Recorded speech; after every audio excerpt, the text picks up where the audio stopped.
Hello students, आज हम बात करने वाले हैं रेशनल नंबर में मल्टीप्लिकेशन के बारे में और उसके कुछ प्रॉपर्टीज के बारे में। ठीक है, तो चलिए सबसे पहले देख लेते हैं कि मल्टीप्लिकेशन ऑफ रेशनल नंबर क्या होता है। ठीक है, मान लीजिए कोई एक रेशनल नंबर है a बाई बी और कोई दूसरा रेशनल नंबर है c बाई डी। इसमें आपको मल्टीप्लाई करना है।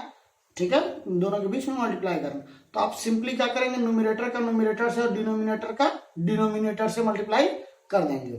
ध्यान रखिएगा कि अगर मान लीजिए a से d कटे तो काट सकते हैं, a से b कटे तो काट सकते हैं। ठीक है, मतलब अपोजिट कटेगा तो काट सकते हैं और ऐसे कटेगा अपान में कटेगा तो काट सकते हैं। आप b से d को नहीं काट सकते हैं और a से c को नहीं काट सकते हैं। ठीक है, तो मल्टीप्लाई हो जाएगा तो ये हो जाएगा AC अपान BD। ठीक है, चलिए इस पर बेस्ड एक क्वेश्चन लेके एग्जाम्पल लेके देख लेते हैं।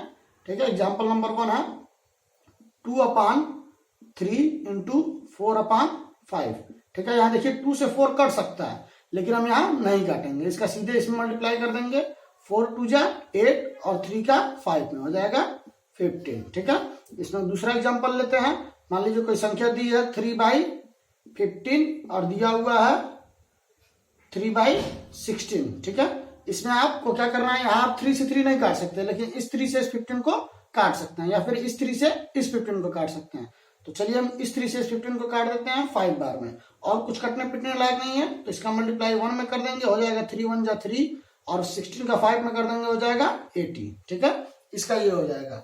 चलिए अब हम इसके कुछ प्रॉपर्टीज के बारे में बात कर लेते हैं। ठीक है, तो सबसे पहला क्या है, सबसे पहला प्रॉपर्टी होता है क्लोजर प्रॉपर्टी। ठीक है, तो चलिए देखते हैं कि क्लोजर प्रॉपर्टी क्या कहता है। ठीक है, मल्टीप्लिकेशन में क्लोजर प्रॉपर्टी कहता है कि अगर कोई एक रेशनल नंबर है a बाई बी, उसमें किसी दूसरे rational number c by D से मल्टीप्लाई किया जाए तो जो आएगा, ठीक है, वो भी एक रेशनल नंबर होगा। ठीक है, ये पहली प्रॉपर्टी कहती है।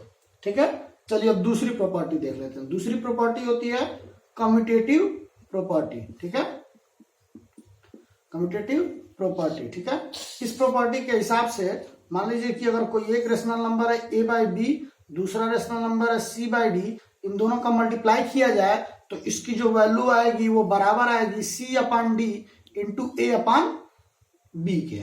ठीक है, ये कम्यूटेटिव प्रॉपर्टी कहता है। ठीक है, अब चलिए देख लेते हैं तीसरी प्रॉपर्टी क्या होती है और तीसरी प्रॉपर्टी के हिसाब से क्या कहा जाता है। ठीक है, तीसरी प्रॉपर्टी को हम कहते हैं एसोसिएटिव प्रॉपर्टी। ठीक है, तीसरी प्रॉपर्टी को कहते हैं एसोसिएटिव प्रॉपर्टी। एसोसिएटिव प्रॉपर्टी के हिसाब से मान लीजिए कोई एक रेशनल नंबर है a अपान बी, उसका मल्टीप्लाई किया जा रहा है c upon D into E upon F को सॉल्व करने के बाद, तो इसकी वैल्यू जो होगी वो बराबर होगी a upon B into C upon D को सॉल्व करके जो आएगा उसमें ई अपान एफ से मल्टीप्लाई करने पे।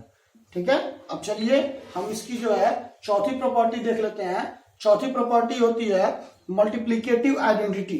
ठीक है, मल्टीप्लिकेटिव आइडेंटिटी। ठीक है, ये प्रॉपर्टी बहुत कुछ खास नहीं है। ठीक है, आप ये जब सिंपली जानते हैं कि मान लीजिए अगर कोई एक रेशनल नंबर है a अपान बी और उसका मल्टीप्लाई हम 1 में कर दें तो उसकी वैल्यू क्या हो जाएगी, a अपान बी। आप सिंपली जानते हैं किसी भी डिजिट का या फिर किसी भी नंबर का अगर मल्टीप्लाई a अपान बी में किया जाता है तो वही वैल्यू आ जाती है। ठीक है, चलिए अब हम इसकी पांचवी प्रॉपर्टी देख लेते हैं। पांचवी प्रॉपर्टी होती है प्रॉपर्टी ऑफ जीरो। ठीक है, प्रॉपर्टी ऑफ जीरो। यह प्रॉपर्टी कहती है कि अगर कोई एक रेशनल नंबर है a बाई बी, उसमें अगर आप 0 से मल्टीप्लाई करेंगे तो वो संख्या जो है 0 हो जाएगी। ठीक है, यही इसकी तीसरी प्रॉपर्टी है। ठीक है, चलिए अब हम छठवीं प्रॉपर्टी देखते हैं। ठीक है, छठवीं प्रॉपर्टी होती है डिस्ट्रीब्यूटिव प्रॉपर्टी। ठीक है, छठवीं प्रॉपर्टी होती है डिस्ट्रीब्यूटिव प्रॉपर्टी। ठीक है, अगर हम कहें तो इस प्रॉपर्टी के 2 पार्ट होते हैं। ठीक है, इस प्रॉपर्टी को हम 2 पार्ट्स में समझ सकते हैं। पहला होगा इसका ओवर एडिशन। ठीक है, एडिशन पर।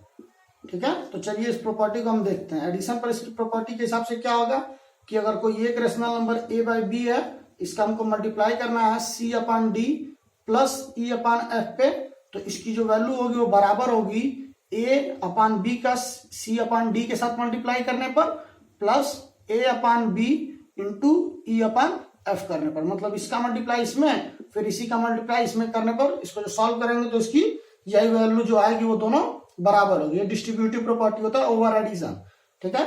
चलिए हम इसका जो दूसरी प्रॉपर्टी इसी पर देख लेते हैं, इसकी ओवर सब्ट्रैक्शन, ठीक है।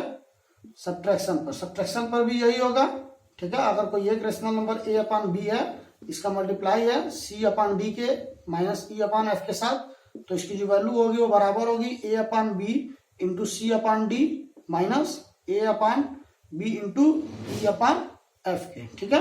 ये 6 प्रॉपर्टी है। 6वीं प्रॉपर्टी में दो प्रॉपर्टीज के बारे में हमने बात किया है, ठीक है। अब आपके इसको आसानी से समझ सकते हैं, ठीक है। चलिए अब हम इसके बारे में और कुछ बात कर लेते हैं, ठीक है। रेसिप्रोकल के बारे में, ठीक है। किसी भी संख्या का, किसी भी रेशनल नंबर का रेसिप्रोकल क्या होता है, ठीक है। तो रेसिप्रोकल क्या होता है? रेसिप्रोकल को हम जस्टली सिंपली क्या करते हैं, जब भी किसी भी संख्या का हमको रेसिप्रोकल निकालना हो, तो मान लीजिए कोई एक संख्या दी है a अपान बी, तो इसका रेसिप्रोकल हो जाएगा b अपान a, यानी कि न्यूमरेटर को डिनोमिनेटर बना देते हैं और डिनोमिनेटर को न्यूमरेटर बना देते हैं, ठीक है। डिनोमिनेटर को न्यूमरेटर बना देते हैं। यही होती है इसकी डिस्ट्रीब्यूटिव रेसिप्रोकल, ठीक है। अगली वीडियोस में हम कुछ डिवीजन के बारे में बात करेंगे और उनके कुछ प्रॉपर्टीज के बारे में, ठीक है। अभी के लिए धन्यवाद।